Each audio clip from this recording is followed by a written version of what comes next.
네, 문학비 책의 조선후기의 연시조 중에서 윤선도의 연시조를 공부해 보도록 하겠습니다. 114쪽이에요.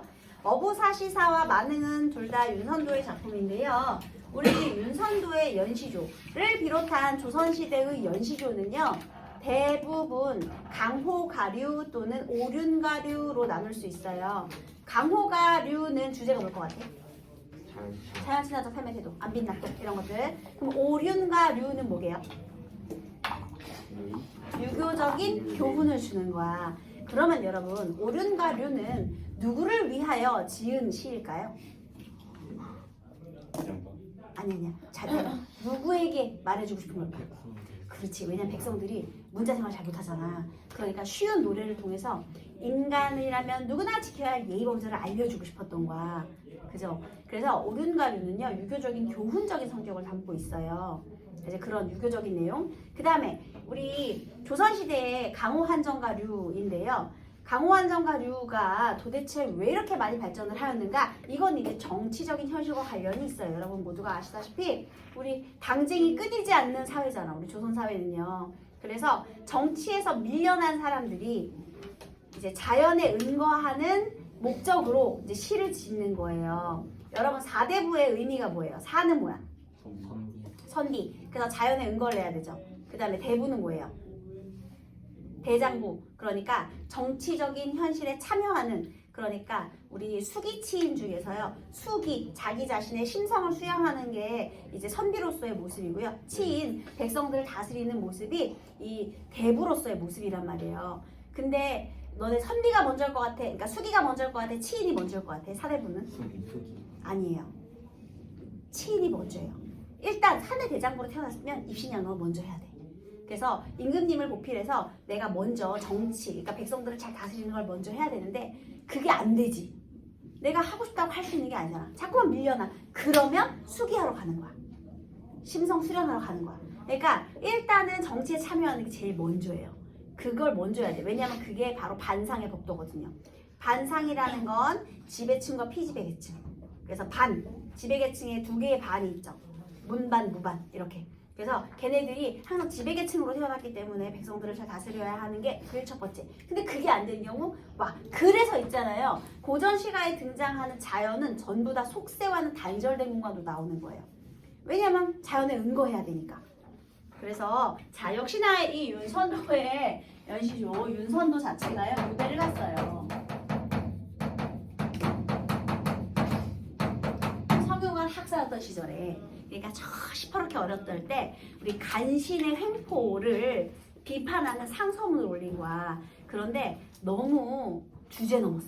그러니까 너무 새파랗게 어린 시절에, 그러니까 한마디로 이렇게 생각하시면 될 것 같아요. 우리 얘가 만약에 이제 그 대학원에서 석사과정을 밟는 놈이야. 그런데 영부인의 잘못을 지적하는 글을 막 써가지고 막 상소문 올린 거야. 근데 그게 조선시대라고 생각해봐. 그러니까 쫓겨나지. 그래서 잘못된 건 아니야. 잘못된 건 아닌데 내가 너무 주제 넘었어. 나중에는 막 자기 잘못을 후회하기도 해요. 윤선도가 견회요라는 그런 연시조도 쓰거든요. 근데 견회요는요, 그 후회를 같이 끌어다 붙이는 그런 거야. 그러니까 내 후회하는 마음을 한탄하는 시도 쓰고 막 그래요. 그래서 내가 이렇게 어리석은 게 다 주제 넘었지만 그게 다 니망한 마음이었다. 뭐 이런 걸 좀 알아달라는 시를 쓰기도 하고요. 그래서 윤선도의 작품은 얘가 연시조를 되게 많이 쓰거든요. 근데 유배문학이면서 어쨌든 유배를 받잖아. 그래서 얘가 또 강호한정가류야. 자, 그러면 윤선도의 작품에 강호한정, 뭐 자연친화, 물활체 이런 거, 안빈낙도 이런 거 나오는 거야. 뭐 당연한 건데 여기에서 우리가 봐야 될 건 후회가 있느냐, 연군 지정이 있느냐, 이런 것들을 봐야 돼요. 어떤 거엔 있고 어떤 거엔 없고 하니까요. 그래서 그런 거는 작품마다 다르니까 나타났는지 안 나타났는지 그런 것들을 보시면 되겠습니다. 자, 제목이 어부사시사인데요.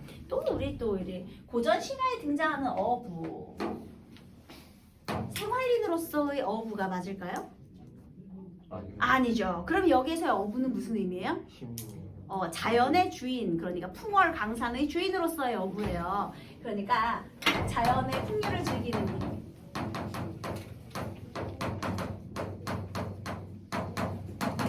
자연을 즐기는 사람으로서의 어부를 말하는 거지 생활인으로서 고기잡이를 하는 사람을 말하는 게 아닙니다. 그래서 어촌을 배경으로 하고 있고요. 여기 사시사류는요. 이제 사계절, 후계절. 제도에서부터 계절에 대해서 얘기하겠다라고 했기 때문에 각 계절감을 드러내주는 시어들은 무엇인가? 이게 중요합니다. 계절감을 드러내주는 시어. 자, 여기 소제목이 달려있어요. 춘, 하, 추, 농. 그런데 여기 번호가 달려있죠. 사실 얘는요. 겁나 길어요. 추나 추동. 10개씩 되어 있어요. 그래서 40수예요. 너무 길지? 얘들아, 우리 시조는요. 3장육구 4음 보잖아요. 되게 형식이 단순해. 근데 그게 40개나 있다고 생각해봐. 조금 지루하겠지? 너무 지루하잖아. 그것도 내용도 거의 비슷하단 말이야. 그래서 얘가 그 지루함에서 탈피하기 위해서 어떤 짓을 하느냐. 얘가 시조잖아요. 시조는 후렴구나 여음구가 없거든요. 민요도 아닌데. 근데 그걸 넣는 거야. 그것도 음률의 변화를 줘요. 원래 시조는 몇 박자? 몇 음보? 4박자. 그게 4음보예요. 그죠? 그런데 음률에 어떻게 변화를 주느냐? 여러분, 여기 초장과 지금 여기가요. 선생님 써볼게요. 초장, 얘가 중장, 얘가 종장이에요. 그런데 자, 초장과 중장 사이에 있는 것이 여음구 되겠습니다. 그리고 중장과 종장 사이에 있는 것이 후렴구예요. 얘는 40번 반복돼. 얘는 4번 반복돼. 왜냐면 1부터 10까지 있잖아요. 그것이 4번 반복되는 거야. 그러니까 10가지 표현이 4번, 춘, 하, 추동 이렇게 4번 반복돼. 그래서 이 여음구고 얘는 40번 반복되는 후렴구예요. 근데 여기 박자 한번 볼까요? 어디를 볼 거냐면 114페이지 1등급 노트에 2번 후렴구의 의미, 역할 이렇게 되어 있죠. 거기에 괄호 1번에 초장과 중장 사이에 후렴구라고 되어 있는데 얘를 여음구로 좀 바꿔주세요, 여러분. 예, 각 계절과 계절마다 출항부터 귀항까지의 어부의 일과. 자, 우리 여음구에서는요 어떻게 다루고 있느냐. 요 내용이 출항부터 얘들아 귀항이라고 해도 되고 정박이라고 해도 좋아요. 그래서 나갔다가 배를 다시 매서 정착하는 과정까지 되어 있어요. 그래서 내용이 어떻게 되어 있느냐. 1주에서는 배 띄어라. 배를 띄우고요. 그 다음에 닻을 올리고. 닻을 올려야지. 닻이 뭔지 알죠? 무거운 거, 고정하는 거. 이렇게 뾰족하게 생긴 거. 그 다음에 돛을 달아야 바람에 저항을 받아서 쭉 나가겠죠? 돛 달고요. 그 다음에 이어라. 이건 이제 노를 젓는 거예요. 노 져서 나가요.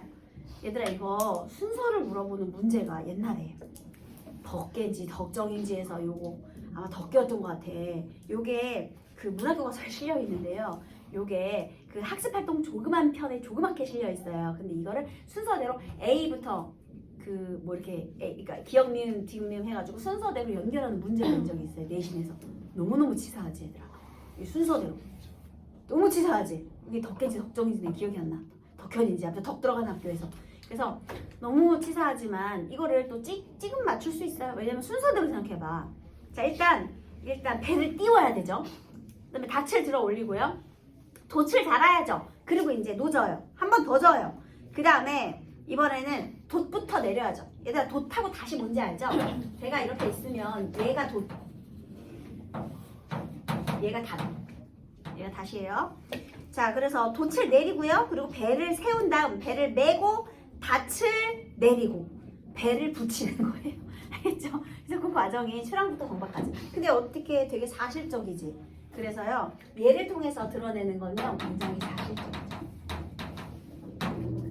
그래서 사실적으로 흥취를 돋우는 역할을 합니다. 그리고 또 하나, 우리 후렴구를 한번 볼게요. 후렴구는 다 똑같아요. 지국총, 지국총, 어사와. 근데 여러분 그 옆에 한자가 적혀 있죠. 혹시 지국총, 지국총, 어사와가 무슨 뜻일 것 같아요? 맞아요. 찌그덩, 찌그덩, 어기어 차예요, 여러분. 그거를 한자의 음을 빌려서 표기했어요. 여러분, 한자의 음을 빌려서 표기하는 거 음차라고 해요. 그래서 자, 얘는요 도 젓는 소리를 한자의 음차 방식으로 표기하는 거예요. 그러니까 뜻은 전혀 관계가 없고 소리만 중요한 거예요. 한자의 후는 중요하지 않고 음으로만. 이 한자의 음차 표기를 통해서 노젓는 소리. 얘들아, 노젓는 소리니까 청각적이죠. 그 다음에 너무너무 사실적이죠. 그리고 돋우는 역할을 하는 것이 바로 이겁니다. 근데 박자를 한번 볼까요? 이어라 이어라 몇 박자게? 몇 음복에? 이어라 이어라. 그치? 그럼 지국총 오사와는 이것 봐. 네 박자 두 박자, 네 박자 세 박자, 네 박자 이런 식으로 변화를 주는 거야. 우리 이런 걸 음률의 변화를 준다고 해요. 그러니까 단조로움에서 벗어날 수 있게 하는 거죠. 그래서요, 얘는요, 지금 우리 어부사 시간은요, 연구와 후렴구를 통해서요,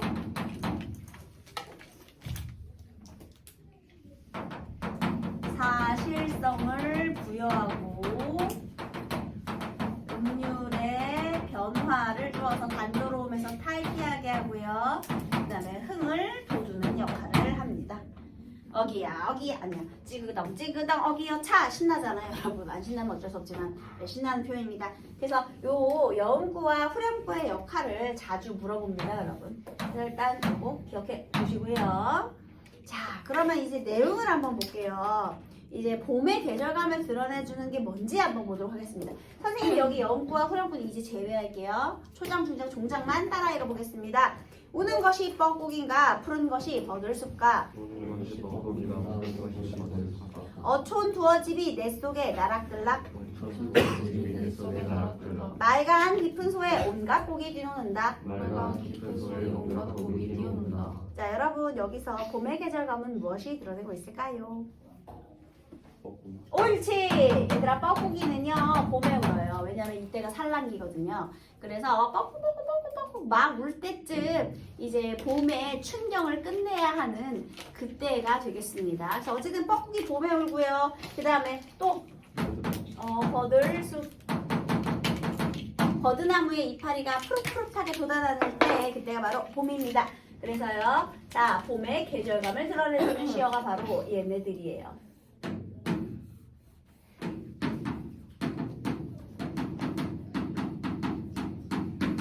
그 다음에요 우는 것이 뻐꾸기인가 푸른 것이 버들숲인가 요거 무슨 법이죠? 옳지. 그 다음에 이미지도 찾아볼까요? 우는 것이 뻐꾸기인가는 무슨 심상? 그렇지. 그 다음 푸른 것이 버들숲? 시각적 심상. 그래서요 이렇게 감각적인 표현을 통해 계절감을 형성하고 있다. 이게 특징이 됩니다. 자, 그 다음에요. 어촌 두어집이 안개 속에 나락들락한데요.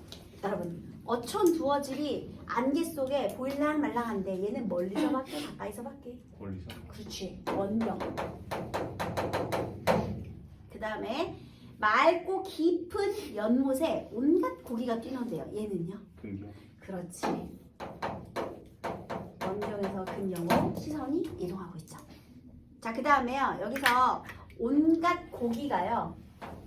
막 뛰는데요. 굉장히 생명력이 드러나고요. 역동적이죠. 그래서 봄에 이제 겨울에는 다 멈춰 있다가 봄이 돼서 막 이것저것 이렇게 움직이기 시작하는 봄의 생동감을 이런 표현으로 역동적으로 드러내고 있습니다. 온갖 고기가 뛰는 모습, 역동적이죠. 그래서 보면 청각적이다, 시각적이다, 역동적이다까지 이렇게 감각적으로 봄의 계절감을 드러내주고 있습니다. 그래서 그냥 배에서 바라본 어촌이에요. 얘가 지금 배에 해갖고 이어라 노져서 나가는 중이거든요. 그러니까 이제 나가면서 본 거겠죠. 이렇게 된 거죠. 사실 연못이라는 표현이 있지만 이렇게 된 거죠. 얘가 이렇게 배 띄워가지고 나가면서 저기 보니까 이제 조금 멀어졌을 거 아니야. 그러면서 안개 속에 이제 그 어촌이 이렇게 보일랑말랑하고요. 그다음에 이렇게 물을 보니까 여기서 막 물고기도 막 팍팍팍 뛰어다니나 봐. 이제 그런 곳을 본 거예요. 됐죠? 자 이번에 여름으로 가겠습니다. 여름 따라해 갑시다. 연잎에 밥 사두고 반찬을 한 장만 마라. 연잎에 밥 사두고 반찬을 한 장만 마라. 청황잎은 써이노라 녹사의 가져오냐. 무심한 대꾸는 내쫓는가 제쫓는가? 자 여러분 여름의 계절감은 무엇이 드러내고 있을까요? 그렇지. 너네 연꽃잎밥 연잎밥이라고 있어요. 연잎이 이렇게 넓게 이렇게 생겼잖아요. 그래서 여기다가 밥을 싸면 덜 상한대요 여러분. 여름에 잘 상하잖아. 근데 연잎에 향균 효과가 있어서 너네 왜 이렇게 그 송편 같은 거 찔 때도 솔잎 같은 거 이렇게 넣고 찌잖아요. 네. 걔도 향균 효과가 있대. 그래서 송편도 되게 금방 쉬거든요. 근데 조금 향을 입혀주면서 덜 쉬게 한대요. 살균 효과도 있고 연잎도 여기다가 이제 밥을 싸면 일단 걔가 약간 이렇게 두껍고 코팅이 잘 돼 있으니까 다른 이물질이 묻지 않기도 하고요. 그래서 이게 연잎을 먹는데요. 너는 호박잎은 먹어봤을 것 같은데 호박잎 먹어봤니? 호박잎 쪄가지고 거기다 밥 안 싸 먹어봤어요? 그럴 수 있죠. 네, 호박잎도 여름에만 먹거든요. 왜냐면 이때 여름에 얘가 크게 이렇게 싱싱하게 열리기 때문에 호박잎이든 연잎이든 이런 것들은 다 여름에만 먹어요. 그래서 연잎에 밥 싸두고 자 연잎에 밥을 쌌고요. 도시락 싼 거죠. 반찬은 필요 없다. 왜냐면 이 밥에 연잎에 향이 배어 있으니까. 극혐. 고기 없이 어떻게 먹어 얘들아. 이거 선생님은 안 되지만 여러분 될 수도 있어요. 되나요? 아니요. 어떻게 밥만 먹어. 자 얘 태도 어때? 너무 소박하죠? 네. 밥만 있으면 된대잖아. 그래서 이게 무슨 태도예요? 안 든지 네. 너무 소박해요. 난 안 돼. 굉장히 소박합니다. 반찬도 있어야 돼. 고기 반찬 못 참죠. 단백질 꼭 있어야죠. 근데 얘는 괜찮대. 그 다음에요. 청황잎은 썼다. 녹사잎은 가져왔느냐. 청황잎과 녹사의. 이것도 여름의 계절감을 들어주는 소재예요. 이건 또 무슨 소리냐. 비옷입니다. 비옷. 청황잎은요. 이제 푸르잖아요. 대나무로 만든 모자, 갓이에요. 삿갓인데 대나무로 만들어서. 왜 대나무로 만든 걸 써야 될까요? 여름이니까. 뭔데? 시원. 비가 오잖아. 너네 만약에 갓 쓰고 나갔다고 생각해. 일단 해를 막을 수도 없고요. 그 까만 갓으로는 오히려 해를 엄청 받지 않을까? 그 다음에 구멍이 뚫려있기 때문에 비 오면 다 맞아요. 근데 이 대나무는 튕겨내잖아. 그치? 그러니까 이거 하고 그 다음에 녹사의는요 푸른 건데요. 만약에 내가 두루마기를 너네 양반이 우산을 쓰고 가는 모습을 상상할 수 있겠냐? 보통 이제 뒤에 따라오는 시리들이 이렇게 받치고 이렇게 자기는 비 맞으면서 양반만 이렇게 씌어가지고 이렇게 가거나 그 다음에 얘가 이렇게 우산을 들고 이러고 서 있어. 이상하잖아. 상상이 잘 안 되죠. 얘네는 우산 따위 쓰지 않아요. 항상 뒷짐져야 되고요. 한 손에 뭐 들고 있어야 되니? 부채 들고 있어야 되거든요. 이 양반이거든요. 양반이 비닐봉지나 봉다리 같은 거 아니면 보찜 같은 거 메고 있다고 생각해봐. 상상도 못하겠지. 그러니까 짐을 맨다는 것 자체가 이 양반의 품격에서 어긋나거든요. 그래서 얘네들이 녹상을 입는 거야. 이렇게 생겼어. 지푸라기 같은 거. 아. 뭔지 알겠죠? 이거 덮는 거야. 이렇게 여기 끈을 묶어가지고. 이렇게. 나막신 친구. 뭔지 알겠죠? 그러니까 둘 다 여름에 있는 비옷. 사실 얘는 눈이 많이 올 때도 있긴 해요. 근데 어쨌든 비옷이니까 여름의 계절감이다. 이렇게 생각하시면 되겠어요. 그래서 진짜 현지인 같은 옷을 착용한 거죠. 네, 생활복을 착용했습니다. 그 다음에 여기서요. 다음 중 미끈을 입고 화자의 모습을 상상한 것이다. 옳지 않은 것은 녹사의와 청황잎을 쓰고 어부의 흥취를 즐기는 모습. 맞아요? 틀려요? 틀려. 틀렸지? 어디 틀렸을까요? 혹시 즐기는 거. 아니 그건 맞는데요. 청황잎을 썼는데 녹사의는 착용하지 않았어요. 아직. 아. 녹사의를 가져왔느냐? 아우 너무 치사하지? 네. 너무 소름 돋아. 나 제발 그런 문제 좀 안 냈으면 좋겠어. 청황잎을 써있다. 녹사의는 가져왔느냐? 야, 나 이거 썼어. 이거 챙겼니? 물어보는 거지. 아직 입지는 않았죠. 너무 치사합니다. 그죠? 하지만 문제 뭐 이렇게 본문을 그대로 그냥 워딩 그대로 해석하면 곧 입겠지만은 어쨌든 아직은 입지는 않았다는 거. 가져왔느냐? 그 다음에 여러분 말 건네고 있죠. 가져왔느냐? 이제 얘가 아무래도 양반이다 보니까 유배를 가도 몸종이 있어요. 그래서 지금 가져왔느냐? 챙겼니? 이렇게 시리한테 말을 걸고 있습니다. 말 건네는 형식이에요. 그다음에 무심한 백구는 내줬는가 제줬는가. 여러분 고전 시가에 무심하다라는 말이 나오면 마음이 없는 게 아니라 뭐가 없는 거라고 했죠? 욕심이 없는 거예요. 그래서 무심한 백구, 욕심이 없는 백구는 내가 자신을 따르는 것인가 자기가 나를 따르는 건가. 얘가 이제 배 타고 나아가니까는 갈매기가 마구 쫓아왔겠죠. 그래서 자, 요 백구는 자연의 존재고요. 나와 백구가 서로 누가 누구를 쫓아가는지 모르겠다. 이건 뭐예요? 물. 그렇지. 주객일체, 물화일체. 자연과의 일체감. 내가 자연의 일부가 되고 일부가 또 자연의 일부가 내가 된 그런 느낌을 느끼고 있네요. 네, 물화일체. 해서 누가 봐도 아 문지죠. 물알체. 이런 삶의 태도를 드러내는 겁니다. 아주 간단하죠? 자 이제 가을로 가볼게요. 따라하겠습니다. 물외에 조한 일이 어부생에 아니러냐. 물외 좋아한 일이 어부생이 아니더냐. 어웅을 웃지 마라. 그림마다 그렸더라. 어음을 묻지 마라. 그림마다 그렸더라. 사시흥이 한 가지나 추강이 으뜸이라. 사실이 한 가지나 추장이 있더니라. 그 갑자기 생각난 건데 그 하사에 청학님은 썼던 녹사를 가져왔느냐 이 부분 만약에 이거 내신 시험 볼 때 만약 보잖아요. 그러면 선생님한테 담당 선생님한테 한번 확인 바랍니다. 선생님 청학님은 쓰고 녹사에는 아직 안 입은 거죠? 이렇게 한번 슬쩍 확인을 왜냐면 돌다리도 두들겨야 되기 때문에요. 그게 또 선생님들마다도 말이 바뀔 수가 있어서 아시죠 여러분 내신 시험 볼 때는 담당 선생님한테 확인하는 게 최고고 그래서 그거는 꼭 확인하시길 바라시겠고요. 그 다음에 다시 또 추사 물외에 조한 일이 옛날에 조하다라는 거는요 깨끗하다 그런 뜻이에요. 좋다가 아니에요. 조하다는 굿이 아니고요 클린입니다. 클린 깨끗하다. 그래서 물외에 조한 일이 어부의 생애 아니겠는가.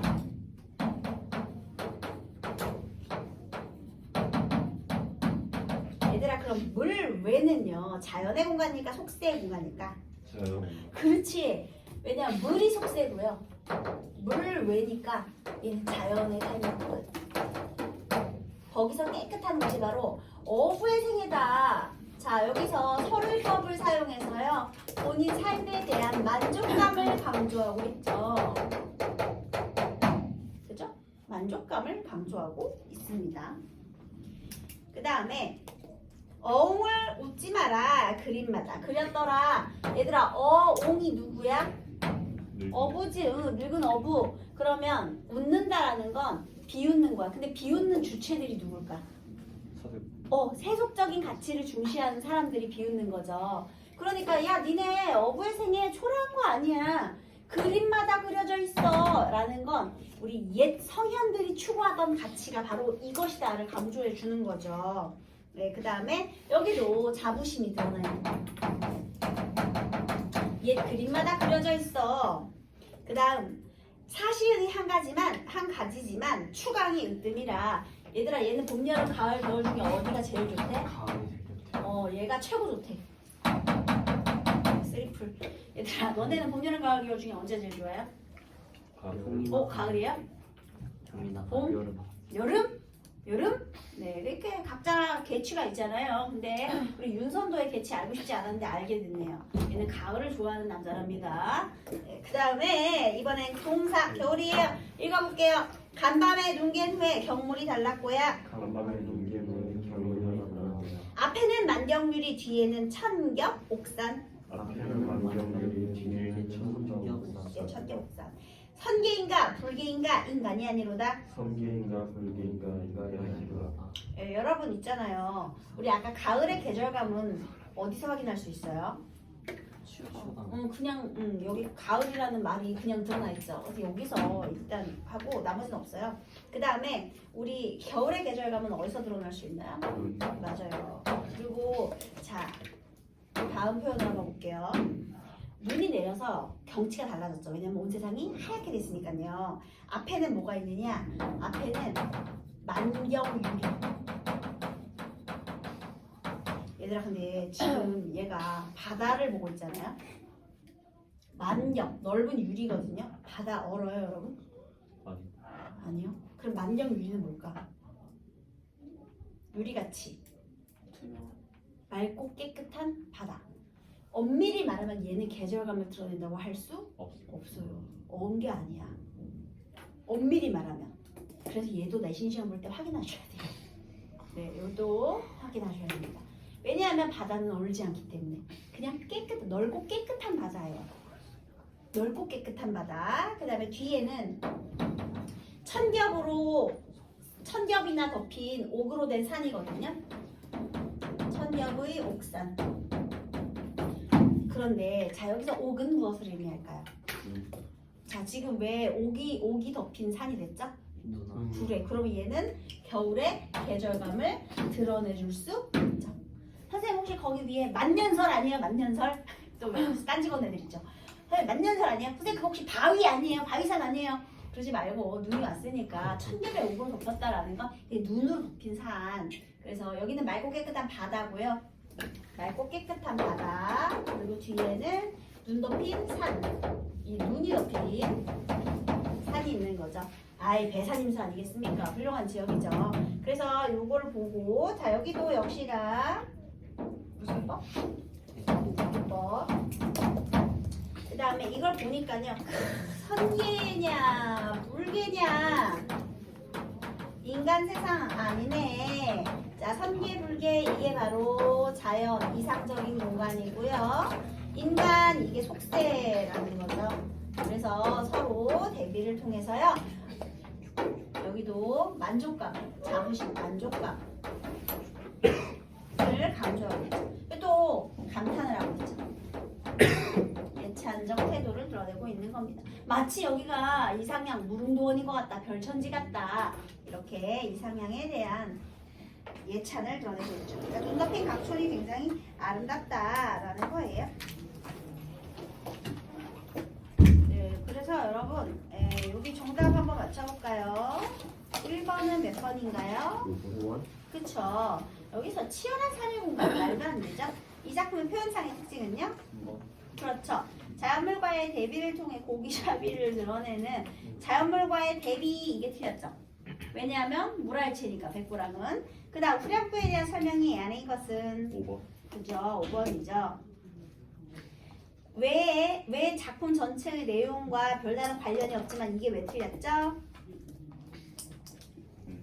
왜냐면 지금 출항에서 귀향이잖아. 내용과 밀접한 관련이 있지. 그지? 그러니까 틀린 거예요. 그 다음에요. 계절적 배경을 드러내는 시야와 거리가 먼 곳은 백구되겠습니다. 백구 갈매기예요. 그리고 5번에서요. 계절감 요거 혹시 여러분 수국이 애들이 뭔지 몰라서 틀린 애들이 많더라. 수국이 뭐게? 꽃. 근데 여기 숫자를 한 번만 봐줄래요? 너네 아는 글자야. 물수. 그럼 물나라니까 어촌을 말하는 거예요. 그러니까 이것 봐. 다들 안다고 생각했는데 그러니까 여기서 선계, 불계하고 똑같은 표현이에요. 어촌하고 똑같은 표현이에요 지금.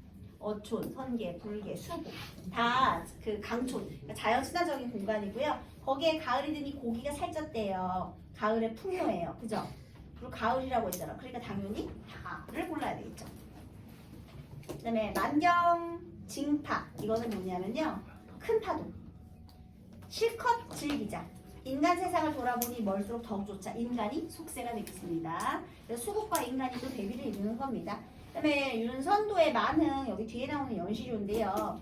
여기도 산수간 바위 아래 띠집이 풀집이에요. 그러니까 풀 초가집보다도 한 수 더 간단한 집이죠. 풀집을 지으니 그것을 모르는 남들은 날 비웃겠지만 어리석은 촌뜨기의 뜻에는 이것이 내 분수에 맞는가 하노라. 여기도 본인 삶에 대한 만족감이 드러나 있거든요. 그리고 풀집 지어서 사니까요. 여기 정답은 안본지족 1번이 되겠습니다. 네, 그 다음에 여러분 망향지탄 무슨 뜻이에요? 나라가 막 있다? 아니에요. 여기 양이 뭔지 아시죠 여러분? 양. 양이 양이잖아요. 자, 양이 여기저기로 막 도망가. 어떡하죠? 이게 무슨 뜻일까? 초도를 못했다. 아니 양이 마구잡이로 도망가. 근데 양이 한 군데로 도망가는 게 아니잖아. 갈 길을 잃었어요. 뭐 하다가? 공부하다가. 네? 공부하다가. 망향지탄이 그런 뜻이에요. 학문의 갈피를 잡지 못해서 하는 탄식이에요. 여러분. 양이 어디로 튈지 모르잖아. 그런 탄식과 관련이 있습니다. 망향지탄. 뭐 또 다른 뜻도 있지만요. 근데 뭐 그런 뜻으로 보통 이제 어디로 가야 할지 학문과 의료와 관련된 내용도 많이 쓰입니다. 탄식이에요. 자, 그 다음에 이건 뭐에 어부단가. 이 집에 시름이 없으니 어부의 생애로구나. 그 다음에 일엽현주를 만경파에 띄워두고 인세를 잊었거니 날 가는 줄 알겠는가. 여기도 만족감이죠. 그 다음 장안을 돌아보니 북거리 천리로구나. 얘들아 장안을 돌아보니 이거는 시내를 돌아보는 거야. 북거리 천리로다. 북거는 궁궐이죠. 그러니까 세속 세모하세요. 거리감이죠. 천리. 그래서 어주 작은 배에 누웠다고 잊은 적이 있겠느냐. 물론 나라 생각은 해요. 하지만 둬라 내 시름이 아니라 제세연은 나라고 할 인재거든요. 그러니까 내가 임금님에 대한 마음이라든지 이 나라 걱정이라든지 이런 걸 잊은 적은 없지만 에이 냅둬 나 말고도 다른 인재가 있겠지 이렇게 현실을 받아들이고 포기하는 거죠. 얘들아 그러면 여기서 네 틀린 건 몇 번이요? 1번. 네 미련과 안타까움이 아니죠. 틀렸습니다.